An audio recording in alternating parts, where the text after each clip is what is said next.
Like the first tune, this is a slow blues in E, and as I've mentioned already, it's going to have a swinging eighth note feel, and it's going to involve going to the A chord with your thumb. Let me play the tune, and then I'll explain to you how it's done. 1, 2, 3, and...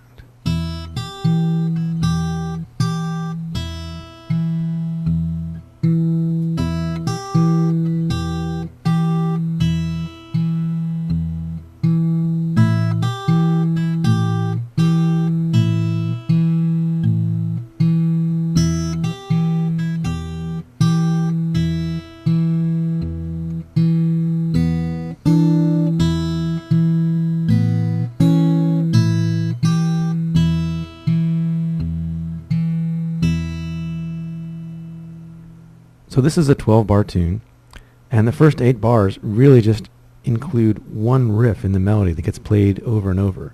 The single note melody sounds like this.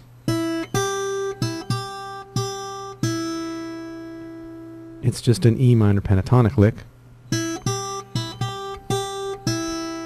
and the whole trick is just how to get that to work over the bass.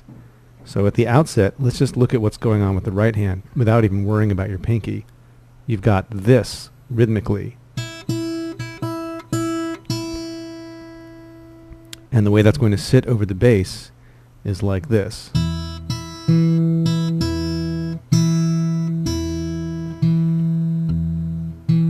So really, you've just got a couple of syncopated notes on the and of 1 and the and of 2, and then the rest is pinches right on the downbeat. 1, and 2, and 3, 4, 1, 2, 3, 4. And then it's just a matter of adding in your pinky to make sure that the notes change instead of just being the open high string all the time.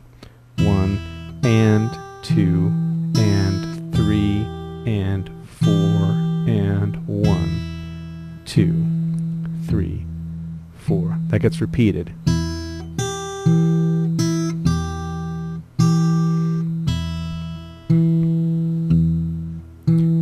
That's the first 4 measures.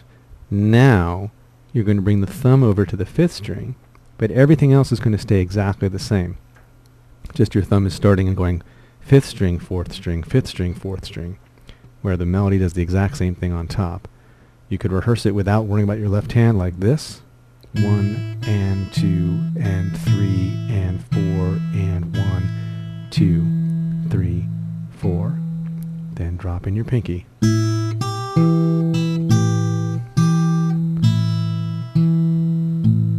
Then back to E.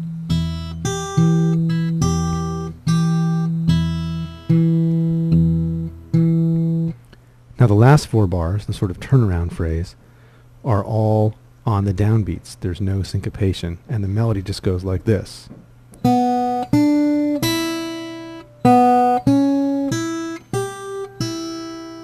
And that's just 1, 2, 3, 4, 1, 2, 3, 4, 1, 2, 3, 4, 1. On top, you've got minor pentatonic lick, and then here you can think of this as either sort of a major pentatonic lick, or just really it's just you're spelling out part of an A7 chord. And on that lick, your thumb is going to come over. So the first measure of the turnaround is over E. Then your thumb comes to the 5th string, and then back to the E. And then finish out the pattern. So at that point, you've got pinches on 1, 2, 3, and then 1, 2, 3, 4, 1. And that is the whole tune. I'll play the whole thing one more time. That's about the tempo it should be at, so there's no need to speed it up. That's about where it should sit. Just remember that the 8th notes are swinging 8th notes, not straight 8th notes, and with the palm, you want to find a nice place to rest your hand so that you're getting a nice thump, a little bit of ring. You don't want it to be completely cut off. That's too thumpy.